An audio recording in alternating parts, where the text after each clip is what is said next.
साथियों नमस्ते। ज्ञान सुधा मंच पर मैं आप सबका स्वागत अभिनंदन करता हूं। साथियों, हिंदी व्याकरण में आज हम शब्द शुद्धि प्रकरण की बात कर रहे हैं। शब्द शुद्धि न केवल प्रतियोगी परीक्षाओं की तैयारी कर रहे छात्रों के लिए, मैं मानता हूं कि ये हिंदी का प्राण है, ये हिंदी की आत्मा वाली कक्षा है।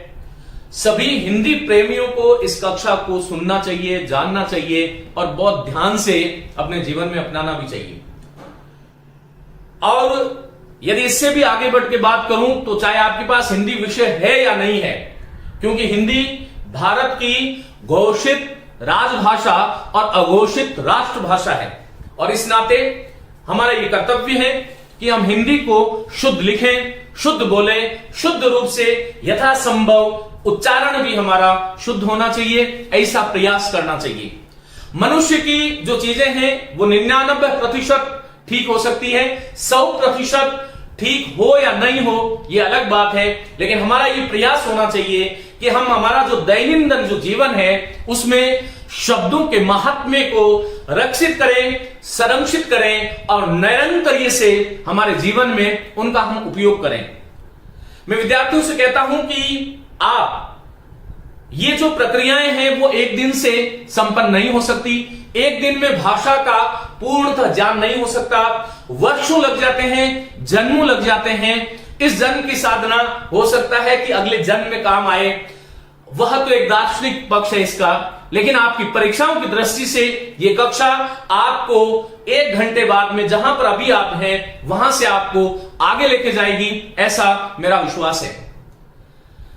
साथियों, शब्द शुद्धि जैसा कि मैंने कहा, यह किसी भी भाषा का एक प्राण तत्व है और आजकल की जो युवा पीढ़ी है वह कुछ लाइनें, कुछ पंक्तियां पढ़ा करती है कि भाषा तो बहता नीर है, इसमें परिवर्तन होता है।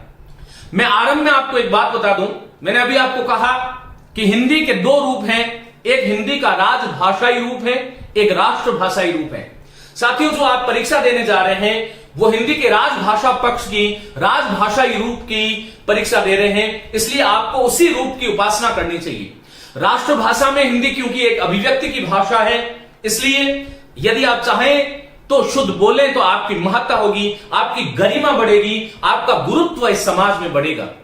इसलिए आप टोकिए, जो गलत बोल रहा है, गलत उच्चारित कोई शब्द को कर रहा है तो यथासंभव, मैं भी बहुत सारे शब्द में जानता हूं कि देशीय प्रभाव के कारण बहुत सारी चीजें मुझमें भी गलत है। एक ग्रामीण पृष्ठभूमि से और उस किसान परिवार से जो हमारे संस्कारों के रूप में आया वह आज भी मौजूद है, लेकिन फिर भी हमें ध्यान रखना चाहिए कि हम यथासंभव शुद्ध बोलें, शुद्ध लिखें और शुद्ध लिखने और बोलने के लिए किसी अन्य को प्रेरित भी करें।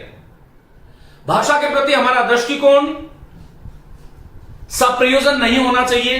परीक्षा जब तक है, जब तक आप शब्द शुद्धि पढ़े, उसके बाद में वापस उसी राह पर लौट आते हैं, यह हमारी सबसे बड़ी भूल है। तो आइए मैं इन्हीं भावों के साथ आज की कक्षा को शुरू करता हूं। साथियों, मैंने लिखा है शब्द शुद्धिकरण या फिर शुद्धिकरण। मैं बहुत बार देखता हूं कि शब्द शुद्धि पढ़ाने वाले शिक्षक आरंभ में ही ये गलती कर बैठते हैं कि वो शब्द शुद्धिकरण लिख देते हैं। तो यहीं से इस कक्षा की मैं शुरुआत करता हूं।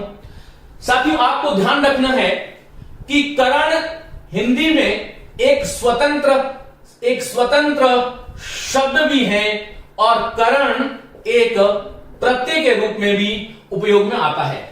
हम जानते हैं कर्ता ने कर्म को करण से के द्वारा, तो करण का प्रयोग साधन अर्थ में करण उपकरण को कहते हैं, साधन को कहते हैं। तो करण एक शब्द भी है, लेकिन भाषा में स्वतंत्र प्रयोग करण का नहीं होता। इस दृष्टि से करण को हमें प्रत्यय भी मानना चाहिए। और ये करण प्रत्यय जो है, यह जिस किसी भी शब्द में जुड़ जाता है वह शब्द तत्सम शब्द होता है। हाँ, आप ठीक सुन रहे हैं, करण प्रत्यय से युक्त शब्द तत्सम शब्द होते हैं। हालांकि इसके भी अपवाद कुछ मिल जाते हैं, जैसे चौड़ीकरण, डामरीकरण, इस प्रकार जो है कुछ है, डामरीकरण, चौड़ीकरण, ये जो शब्द है इसमें करण प्रत्यय है, लेकिन फिर भी ये शब्द जो है तत्सम नहीं है, ये एक विदेशज है और एक तद्भव है। तो साथियों, जहां पर भी करण प्रत्यय का प्रयोग होगा उससे पहले कभी भी ह्रस्व इकार का प्रयोग न करें, ह्रस्व इकार का प्रयोग न करें। आज की कक्षा की यह पहली महत्वपूर्ण बात है। देखिए, शब्द शुद्धि अनेक स्तरों पर होती है। अशुद्ध शब्द का निर्माण उपसर्ग के कारण, प्रत्यय के कारण, संधि नियमों का ठीक ज्ञान नहीं होने के कारण, बहुत सारी चीजें जो हैं जिस मूल रूप में है उस मूल शब्द का ज्ञान नहीं होने के कारण शब्दों की अशुद्धियां होती है। और शब्द शुद्धि और वाक्य अशुद्धि कई स्तरों पे होती है। आज की जो कक्षा है उसमें मैं सामान्य बात करने वाला हूं। विचार किया है, ऐसा मानस बनाया है कि शब्द शुद्धि से संबंधित मैं आपके सामने 3 से 4 व्याख्यान लूं और उसके माध्यम से हम धीरे धीरे आगे बढ़ेंगे। आइए, तो हमें यह ध्यान रखना चाहिए कि जहां पर करण प्रत्यय का प्रयोग होता है उससे पूर्व कभी भी ह्रस्व इकार का प्रयोग आप लोग नहीं करें। यह सबसे बड़ी भूल करते हैं। देखो, जैसे हमने कहा वृद्धि शब्द है, वृद्धि शब्द है, इसी तरह से हमने कहा शक्ति शब्द है, इसी तरह से हमने कहा शुद्धि शब्द है, इसी तरह से हमने कहा तुष्टि शब्द है। जब ये स्वतंत्र रूप से इन शब्दों का लेखन हम करते हैं तो वृद्धि, शक्ति, शुद्धि और तुष्टि और रीति और नीति, ये जो है इन शब्दों का प्रयोग ह्रस्व इकार युक्त होता है। फिर से बता रहा हूं, ये शब्द मूल रूप से वृद्धि, शक्ति, शुद्धि, तुष्टि, रीति और नीति शब्द होते हैं। लेकिन इन शब्दों के साथ जब हम करण प्रत्यय के रूप में करण का प्रयोग करते हैं तो इससे यदि मैंने वृद्धिकरण लिख दिया तो ये गलत है। तो मुझे क्या करना पड़ेगा? वृद्धिकरण, शक्तिकरण, युद्धिकरण, तुष्टिकरण, रीतिकरण, नीतिकरण। तो शक्तिकरण को मुझे इस प्रकार से लिखना पड़ेगा, यह आपको ध्यान रखना चाहिए। ये एक बार में मैंने एक चीज से आपके कोई सैकड़ों शब्द शुद्ध कर दिए हैं। आपको यह ध्यान रखना है कि किसी भी शब्द में यदि करण दिखाई दे रहा है तो उससे पहले कभी भी ह्रस्व इकार का अर्थात छोटे ई का प्रयोग न करें। हमें देखने में यह ज्यादा सुंदर लग रहा है और मैं देखता हूं कि विद्यार्थी कभी भी शब्द शुद्धि में या व्याकरण में या कोई भी विषय जब पढ़ते हैं तो हमारे मन में एक मस्तिष्क में चीज आनी चाहिए कि कोई चीज ठीक है तो क्यों है और कोई चीज गलत है तो वो है क्यों। तो साथियों, आपको यह ध्यान रखना चाहिए। कुछ विद्यार्थी जचा जचा करके देखते हैं, मैं आपके मानस की भाषा का प्रयोग कर रहा हूं। कुछ विद्यार्थी ये सोचते हैं कि कौन सा सुंदर लग रहा है। शब्दों का सुंदर और असुंदर से कोई संबंध नहीं होता, शब्दों का संबंध वर्तनी से होता है। एक दूसरी बात बीच में मैं बता देता हूं कि कोई भी शब्द मात्रा की दृष्टि से शुद्ध और अशुद्ध नहीं होता है। कोई भी शब्द मात्रा की दृष्टि से शुद्ध अथवा अशुद्ध नहीं होता है, यह आप ध्यान रखें। जो शब्द शुद्धि का संबंध हमेशा वर्तनी है। वर्तनी की दृष्टि से ही कोई शब्द शुद्ध हो सकता है और कोई शब्द अशुद्ध हो सकता है। शब्द शुद्ध और अशुद्ध जो है वो मात्रा की दृष्टि से नहीं होते, वर्तनी की दृष्टि से होते हैं। यह आपको ध्यान रखना चाहिए। रीट परीक्षा में एक बार पूछा गया था, मात्रा किसे कहते हैं? मात्रा का संबंध किसी भी वर्ण के उच्चारण में लगे समय से है। किसी भी वर्ण का जब हम उच्चारण करते हैं और उस उच्चारण में जो टाइम लगता है वह मात्रा है। लेकिन वर्तनी, जैसे क में ई की वर्तनी, क में ई की वर्तनी है, मात्रा नहीं है। तो कोई भी शब्द मात्रा की दृष्टि से शुद्ध अशुद्ध नहीं हो सकता, वर्तनी की दृष्टि से शब्द शुद्ध या अशुद्ध होता है, यह ध्यान रखिएगा। तो वर्तनी का आपको ध्यान रखना है कि करण प्रत्यय जुड़ जाए तो फिर आपको शक्ति भले ही देखने में अच्छा लगे कि नहीं लगे, लेकिन आपको यह ध्यान रखना चाहिए।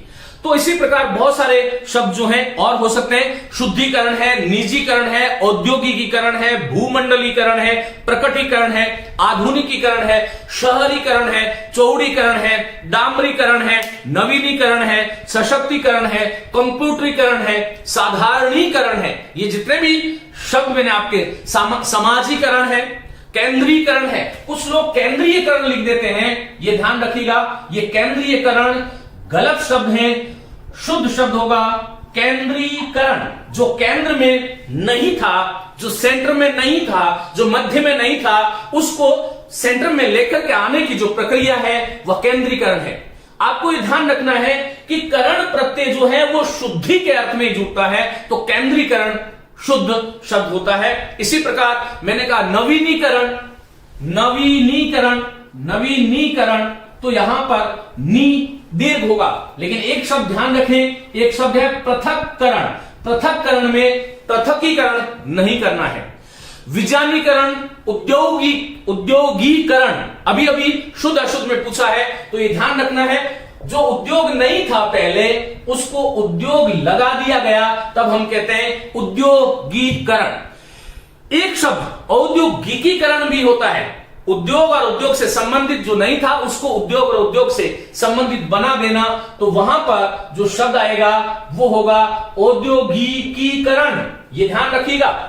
इस प्रकार बहुत महत्वपूर्ण चीजें, कहां पर ह्रस्व कहां पर दीर्घ का प्रयोग होता है, यही जो है इस वर्तनी का हमें पता होना चाहिए। एक बात मैं आपको बताता हूं, देखिए मैंने अभी कहा कि आज का जो विद्यार्थी है वो शब्दों को जचा जचा करके देखता है कि शुद्ध कौन सा है, अशुद्ध कौन सा है, कौन सा जच रहा है।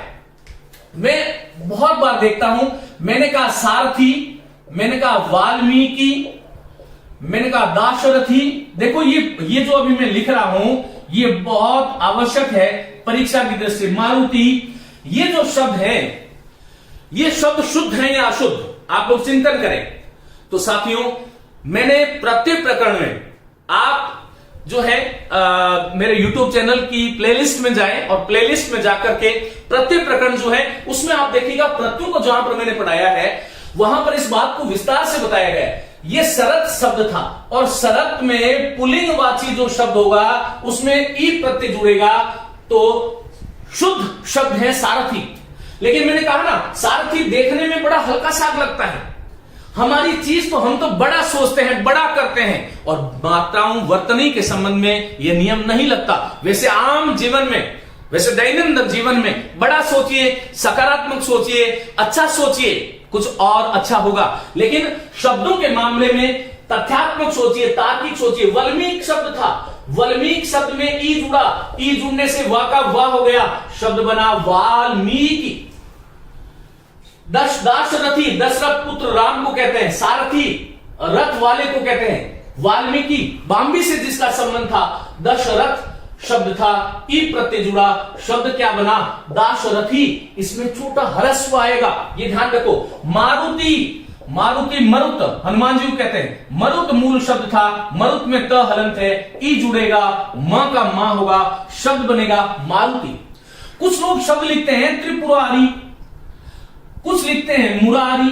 भाई हमें ये ध्यान रखना चाहिए कि हमारे जो पड़ोस वाले जो मुरारी लाल जी हैं, ये मुरारी लाल जी जो हैं ये स्वतंत्र है अपने शब्द में किस प्रकार वर्तनी लिखे। हम जानते हैं कि व्याकरणात्मक दृष्टि से रविंद्र शब्द अशुद्ध है, मुनिंद्र कविंद्र शब्द अशुद्ध है, निश्चित रूप से ये शुद्ध नहीं है, लेकिन कहते हैं मैं रविंद्र हूं और लिखने में रविंद्र लिखते हैं। जब नाम जो है आपकी धरोहर है, संज्ञा आपकी धरोहर है, आपका नाम आपकी धरोहर है। आप चाहें तो रविंद्र शुद्ध लिखना चाहें तो रविंद्र को ऐसे ही लिखना है, कविंद्र को ऐसे ही लिखना है, मुनिंद्र को ऐसे ही मुनिंद्र को ऐसे ही लिखना है।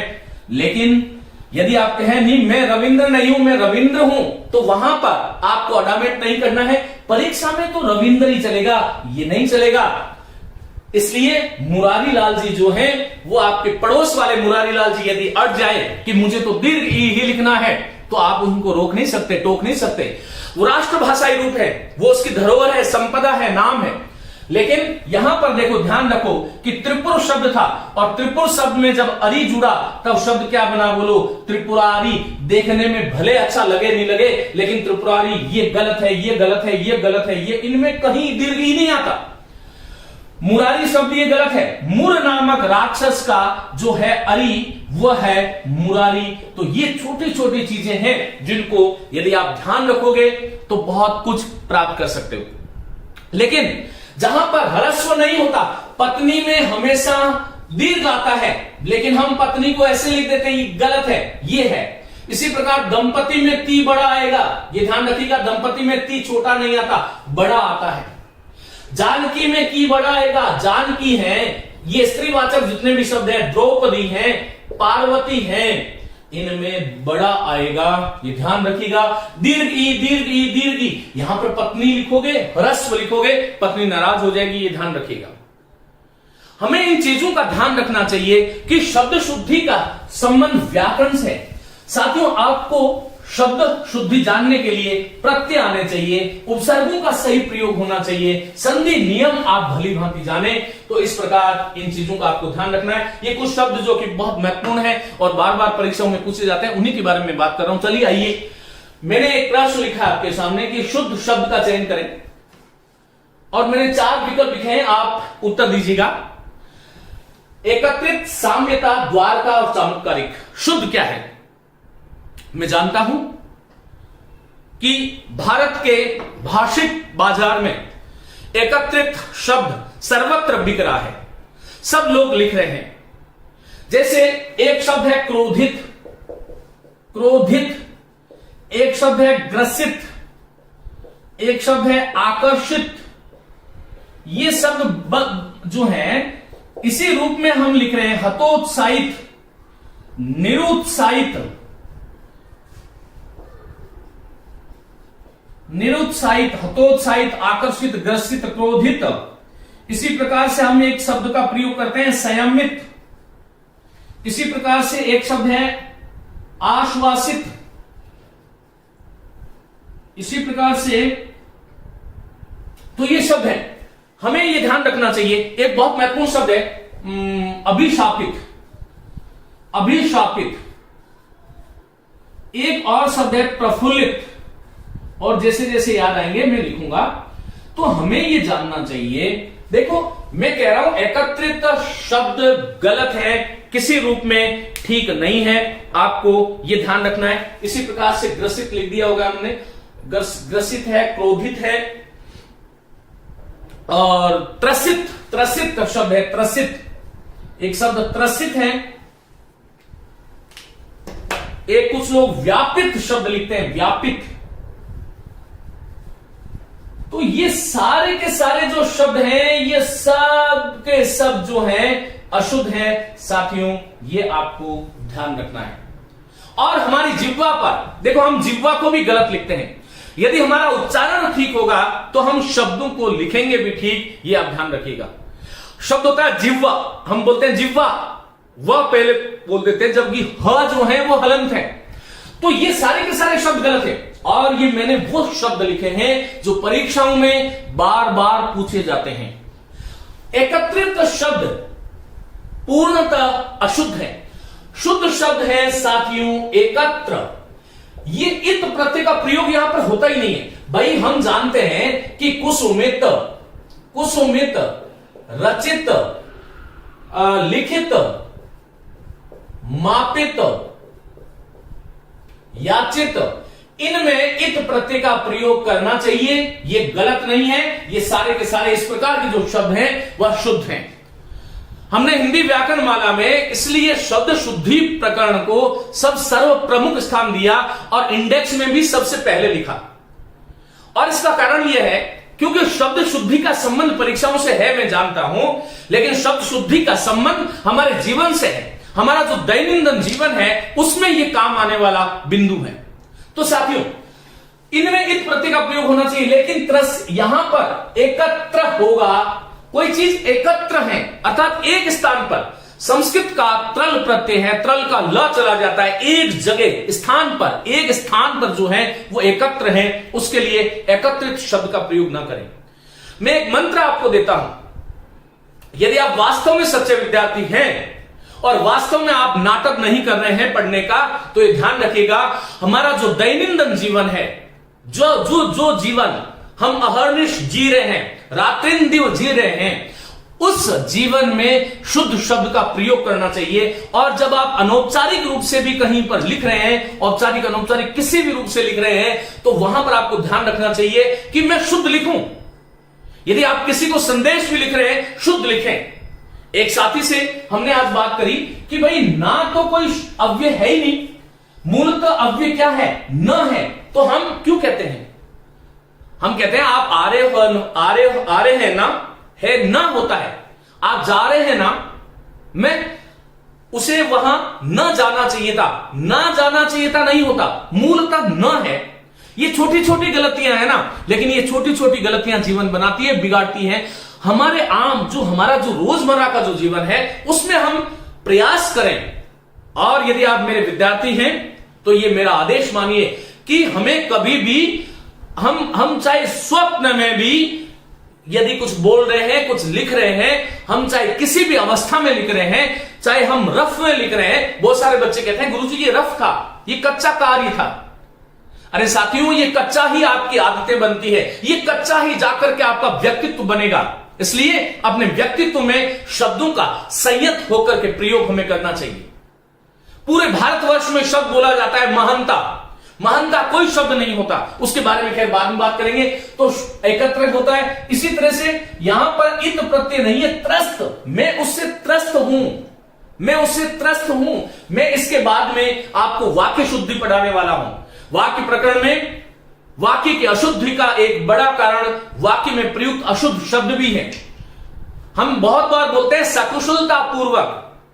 भाई पूर्वक शब्द आ गया तो फिर स की आवश्यकता नहीं है, कुशलता पूर्वक शब्द का प्रयोग करना चाहिए। ये जो मैं बोल रहा हूं उसको आप नोट्स बना लें। इसी प्रकार ये क्रोधित बहुत प्रचलित शब्द है। क्रोधित कभी मत होइए, आप क्रुद्ध होइए, आपका स्वागत है। आप चाहे तो क्रुद्ध को इस प्रकार से द और द में ये ध स्पष्ट रूप से द में ध लिखना चाहिए। आज का विद्यार्थी द लिखता है, पीछे नीचे कुछ इस तरह से कर देता है। अब अपनी इच्छा के अनुसार इसमें र ले लो, व ले लो, र ले लो, ल ले लो, जो भी ले लो। अरे द में ध स्पष्ट रूप से लिखिए। संयुक्त वर्णों से संबंधित होने वाली जो अशुद्धियां हैं उसके बारे में मैं बात करूंगा। तो क्रुद्ध कहिएगा, बोलना पड़ेगा आपको। 5 बार प्रैक्टिस करें, अभ्यास करें। अपने साथी को बोलें, अरे क्यों अनावश्यक क्रुद्ध हो रहे हैं, आप क्यों त्रस्त लग रहे हैं।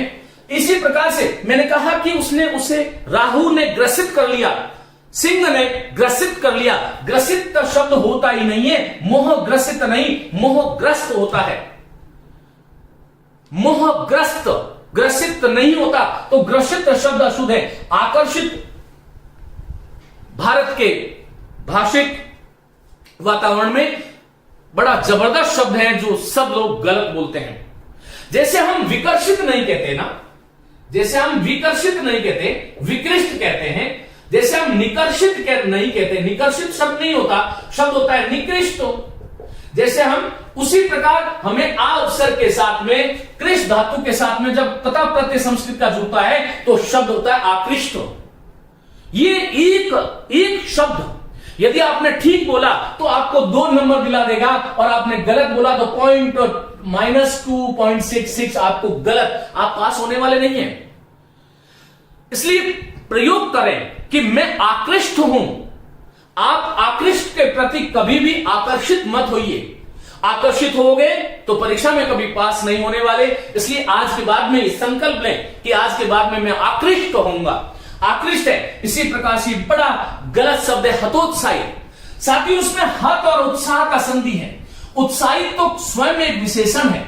उत्साहित अकेला शब्द उत्साहित ठीक है, कोई समस्या नहीं है, लेकिन उत्साहित का है उत्साह वाला। अब हत जोड़ दिया, उत्साह वाला और हत मर गया है, हन धातु के साथ तथा हत मानी चला गया, मर गया। जिसका उत्साह मर गया, टूट गया, छिन्न हो गया, भिन्न हो गया, वह हतोत्साह शब्द है। लेकिन हम हतोत्साहित कर देते हैं। अकेला उत्साहित लिखें, कोई समस्या नहीं है, लेकिन पहले से इसमें हत चला गया है, उत्साह जिसका, हतोत्साहित विशेषणवाचक शब्द है, बहुब्रीहि समास का उदाहरण है। तो उत्साहित अकेला लिखोगे समस्या नहीं है। जैसे आप प्रतिष्ठित यदि अकेला लिखते हो तो कोई समस्या नहीं है, प्रतिष्ठित अकेला लिखिए, बिल्कुल आपका स्वागत है, कहीं कोई समस्या नहीं है। क्यों? क्योंकि प्रति उपसर्ग है और प्रति के साथ में जब स्थित जोड़ते हो तो शब्द बनता है प्रतिष्ठित, कहीं कोई समस्या नहीं है।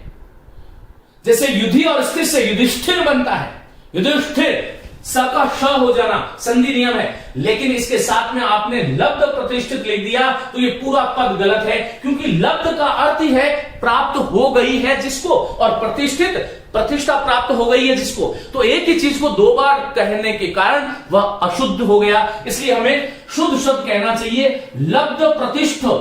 या तो मैं कह दूं कि वो व्यक्ति प्रतिष्ठित है तो कोई समस्या नहीं है, हर व्यक्ति प्रतिष्ठित है तो हम ये कह सकते हैं प्रतिष्ठित वहां पर उस वाक्य में कहीं अशुद्ध नहीं है, लेकिन लब्ध के साथ में कभी भी प्रतिष्ठित का प्रयोग ना करें, यह आपको ध्यान रखना चाहिए। साथियों इसी प्रकार से निरुत्साही शब्द नहीं होता, उत्साही तो उत्साह वाला, नहीं उत्साह वाला। हम एक एक शब्द को, जैसे निरोगी शब्द कह रहे हैं, निरोगी नहीं होता, निरोग होता है, आगे क्लास में बात करेंगे। भाई निरोगी शब्द जो है वो रोगी अपने आप में ठीक है, लेकिन निर लगा दोगे, रोगी का अर्थ ही रोग वाला होता है, फिर कोई व्यक्ति रोग वाला भी हो और उसी समय निर रोग वाला नहीं भी हो, यह संभव नहीं है। लोभी शब्द अपने आप में ठीक है, लेकिन निर जोड़ दोगे तो निर्लोभी गलत हो जाएगा, निर्लोभ करना पड़ेगा। अभिलाषी अपने आप में ठीक है, लेकिन निरभिलाषी शब्द गलत हो जाएगा। अभिमानी अपने आप में ठीक है, लेकिन निरभिमानी गलत हो जाएगा। अपराधी अपने आप में ठीक है, अपराध वाला है जो वो अपराधी है, लेकिन निरपराधी नहीं कहना चाहिए, निरपराध कहना चाहिए। हालांकि हमने तो यहां से भी आगे बढ़ करके आज करके निरापराध कहना शुरू कर दिया, वो तो आगे की बात है। कोई शब्द कितने प्रकार से अशुद्ध हो सकता है, ये हमारी सबसे अच्छी प्रैक्टिस है। और बताऊं, ये सारी की सारी जो चीजें हैं, ये हमारी अकर्मण्यता है, अकर्मण्य है। हम हमारी अकर्मण्य जो स्थितियां थी उसके कारण हमने इन अशुद्ध शब्दों का प्रवेश हमारे जीवन में दिया। हम यदि पहले से सचेष्ट, जागरूक और जागृत होकर के इन शब्दों का प्रयोग यदि करते तो ये कदाचित अशुद्ध नहीं होते। ये बहुत बड़ी बात है।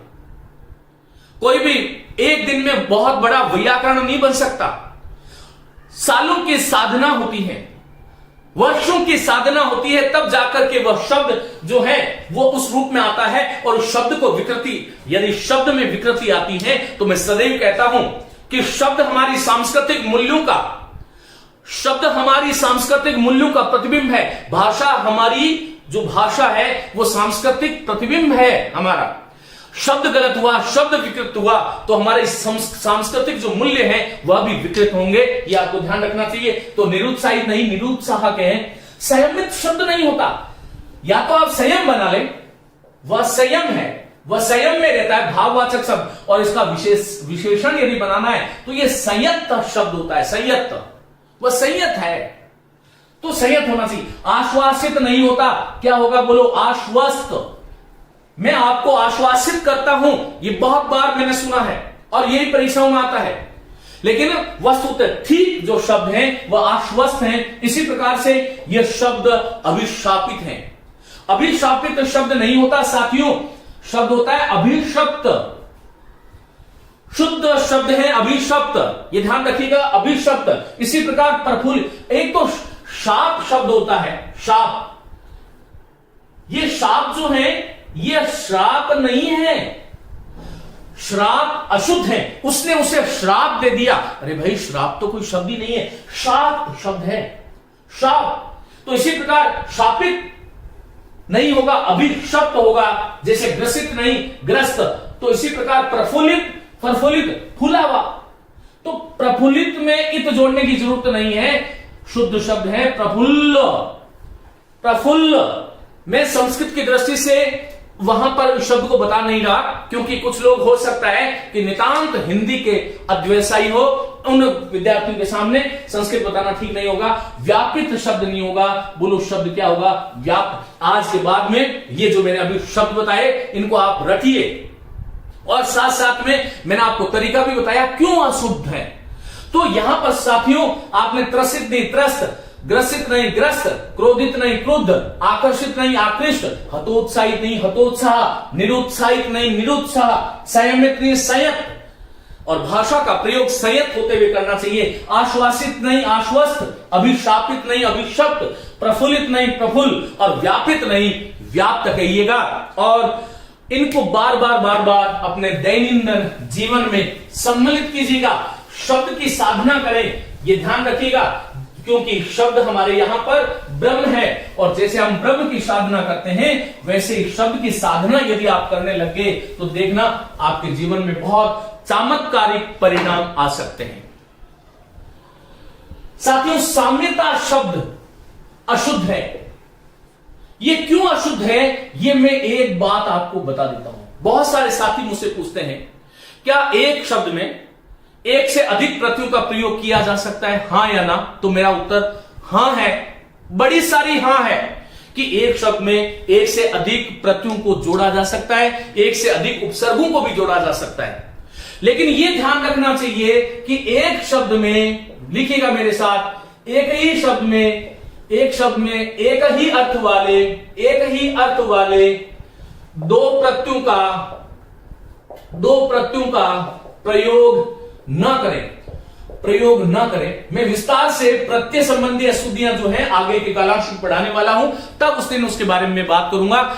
लेकिन आपको यह ध्यान रखना चाहिए कि यदि एक शब्द में एक ही अर्थ वाले दो प्रत्ययों का आपने प्रयोग कर दिया तो वह शब्द जो है अशुद्ध हो जाएगा, यह आपको ध्यान रखना चाहिए। जैसे ता और य और त्व, ये जो प्रत्यय है, ये तीनों प्रत्यय जो है वो भाववाचक प्रत्यय है। इन तीनों प्रत्ययों का प्रयोग, इन तीनों का एक साथ अथवा इन तीनों में से किसी दो प्रत्ययों का प्रयोग एक ही शब्द में एक साथ न करें। ये बहुत ही महत्वपूर्ण बात है आज की कक्षा की। साथियों, मैं बहुत बार देखता हूं कि उसकी सौंदर्यता, और ये इतनी बार परीक्षा में पूछा गया है, मेरे पास गिनती नहीं है। सौंदर्यता शब्द है, इसी प्रकार माधुर्यता शब्द है, इसी प्रकार औदार्यता शब्द है, सामरस्यता शब्द है, इसी प्रकार स्वातंत्र्यता है, इसी प्रकार महात्म्यता है, अभिजात्यता है।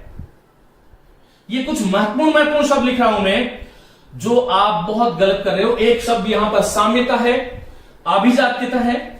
तो ये जो शब्द है ये क्यों अशुद्ध है, इसके बारे में हमें जान लेना चाहिए। ये ध्यान रखिए साथ में। देखो, सौंदर्यता जो शब्द है वो सुंदर शब्द के साथ में आप यह जोड़ते हो तो ये शब्द बन गया सौंदर्य, और ये सौंदर्य जो शब्द है पहले से ही भाववाचक है, इसलिए इसके साथ में ये दूसरा प्रत्ययता का हमें प्रयोग नहीं करना चाहिए। एक ही, इसलिए ये सारे के सारे ये जो शब्द लिखे मैंने, ये सब गलत है।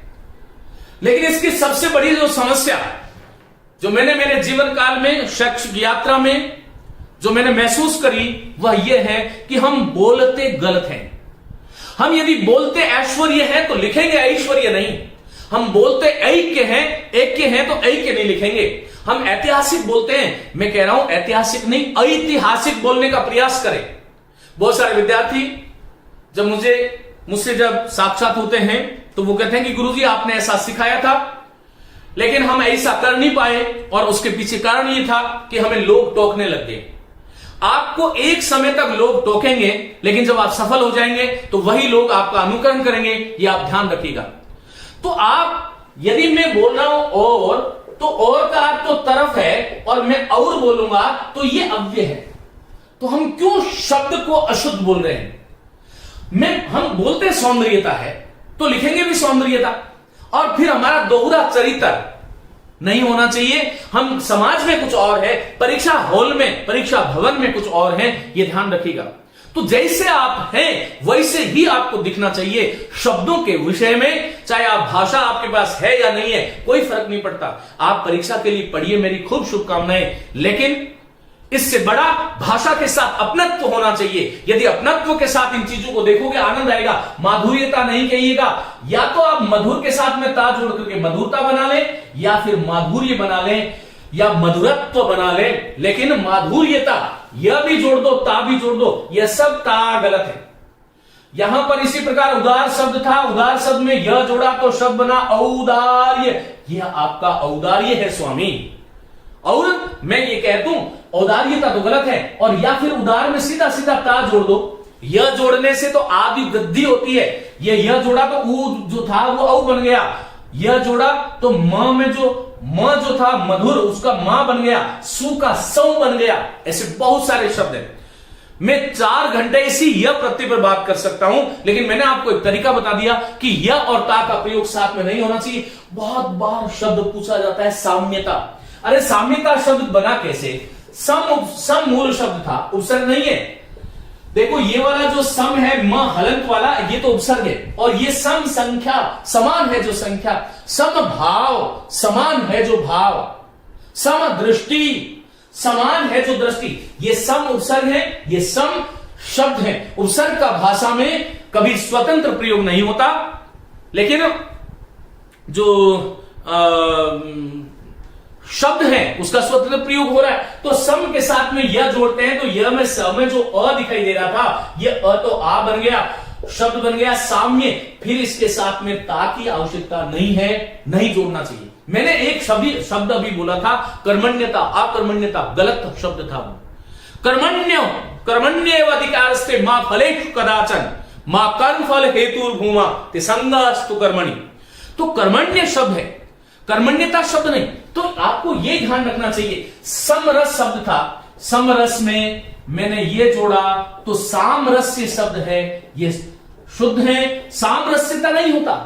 हाँ, आप समरसता कह सकते हो, या तो ता जोड़ लो या यह जोड़ लो। स्वातंत्र्यता बहुत प्रचलित शब्द है, अरे या तो आप स्वातंत्र्य कह दे या आप स्वतंत्रता कह दे, लेकिन आप स्वातंत्र्य और उसके साथ में फिर ता जोड़ रहे हैं तो ये भूल कर रहे हैं, और ये भूल ही आगे जाकर के कई पीढ़ियों तक, क्योंकि बहुत सारे शब्द, मुझे बहुत दुख होता है, हम हलंत शब्दों की बात करेंगे आगे के कालांश में, लेकिन बहुत बार मुझे दुख होता है कि धीरे धीरे ये हमारी जो आलस्य की जो प्रवृत्ति जो थी, इस प्रवृत्ति ने, या कौ नृप हो हमें ही का हानि, कोई भी राजा हो हमें क्या हानि होने वाली है, अरे वो शुद्ध लिख रहा है, मैं शुद्ध लिखूं या नहीं लिखूं, क्या फर्क पड़ता है। ये जो हमारी जो दृष्टि थी भाषा के प्रति, उसने आज भाषा का विनाश कर दिया।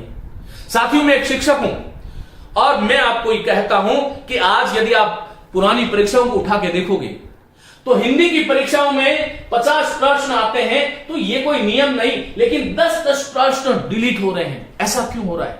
क्योंकि हिंदी की सबसे ज्यादा दुर्गति करी है लेखकों ने, हिंदी की सबसे ज्यादा दुर्गति करी है हिंदी जानने वालों ने, हिंदी की सबसे बड़ी दुर्गति करी है जो कहने को बड़े विद्वान हैं, बड़े पेट वाले हैं, लेकिन वास्तव में वो स्वाध्यायी नहीं है, ऐसे लोगों ने हिंदी की दुर्गति करी है। ये सर्वत्र नहीं है, जो मैंने अभिलक्षण बताए ये सार्वभौम नहीं है, लेकिन जो ये जिद की प्रवृत्ति है कि भाषा तो बहता नीर है, बदल गया है, ये बदल गया कोई नहीं, गली मोहल्ले में तो बदला हुआ रूप काम आएगा, लेकिन परीक्षा में जब कोई बालक जाएगा, एक किसान का बच्चा, एक गरीब बच्चा, या गरीब हो या नहीं हो कोई फर्क नहीं पड़ता, वह जो स्वप्न लेकर के जाएगा, वो जब रिजल्ट आएगा 1 नंबर से रह जाएगा, क्योंकि एक पुस्तक कहती है ये ठीक है, दूसरी पुस्तक कहती है ये ठीक है। इसलिए मैं सदैव ये कहता हूं, मैं ये नहीं कहता मुझसे बहुत अच्छे शिक्षक भारत में हैं, लेकिन मैं ये कहता हूं कि ये जो व्याकरण में बता रहा हूं, ये मेरी व्याकरण नहीं है, ये वो व्याकरण है जो शास्त्रीय व्याकरण है, ये वो व्याकरण है जो सैद्धांतिक व्याकरण है, ये मैया की व्याकरण नहीं है।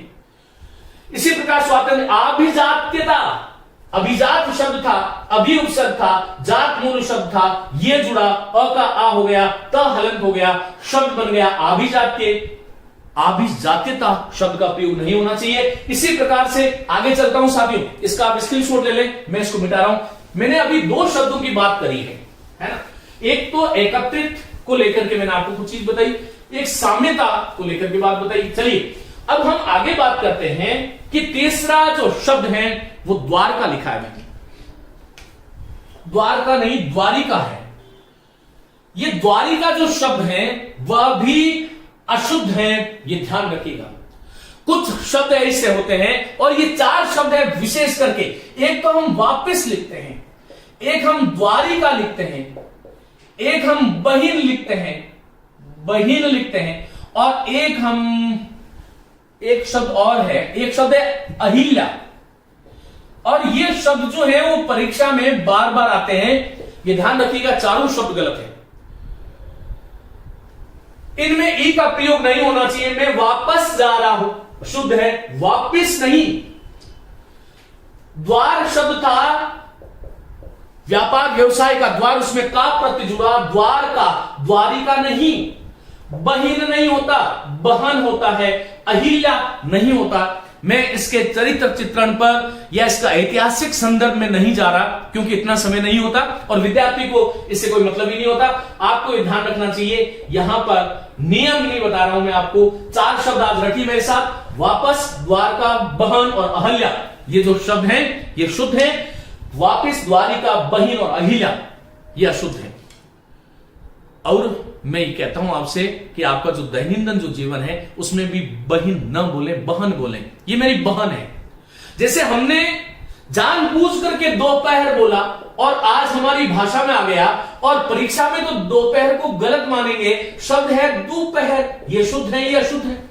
मैं दोपहर को आ रहा हूं, अरे भाई जब आप बोल रहे हैं तभी आप दोपहर बोले।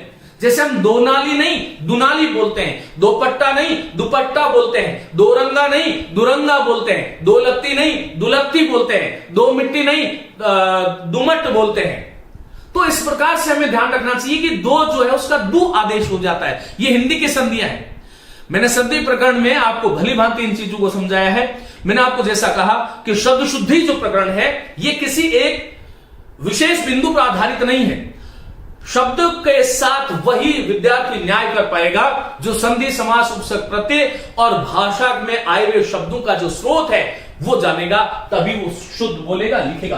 तो साथियों ये द्वारिका भी अशुद्ध है। आगे देखो, ये चमत्कारी जो शब्द है इसमें ये शुद्ध है। चमत्कारी शब्द होता है लेकिन हम कहते हैं कि वो चमत्कारिक व्यक्तित्व है। अरे चमत्कारी तो चमत्कारी जो शब्द लिखोगे वो तो चमत्कारी तो चमत्कार से बनता है, लेकिन जब एक प्रत्यय जोड़ देंगे तो च का चा हो जाएगा और शब्द हो जाएगा चामत्कारिक। इसके बारे में आज की कक्षा में बात नहीं करूंगा। हम बोलते हैं अनुपातिक शब्द होता है आनुपातिक, बोलते हैं व्यवसायिक शब्द होता है व्यावसायिक, बोलते हैं व्यावहारिक शब्द होता है व्यावहारिक, बोलते हैं प्रामाणिक शब्द होता है प्रामाणिक। तो हम जैसा बोलते हैं वैसा फिर लिखते हैं, ये आपको ध्यान रखना चाहिए। मैं सर्वत्र देखता हूं बड़े बड़े जो शिक्षक हैं वह भी बोलते हैं नैतिक दृष्टि। अरे भाई नैतिक दृष्टि नहीं बोलिए। विद्यार्थी को आप पहले दिन से क्या पढ़ा रहे हैं?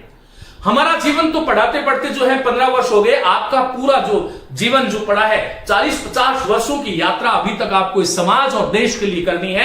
और यदि अभी तक आपने रूप से गलत सीख लिया और चमत्कारिक बोलने लग गए तो ये समाज में चमत्कारिक नहीं होगा।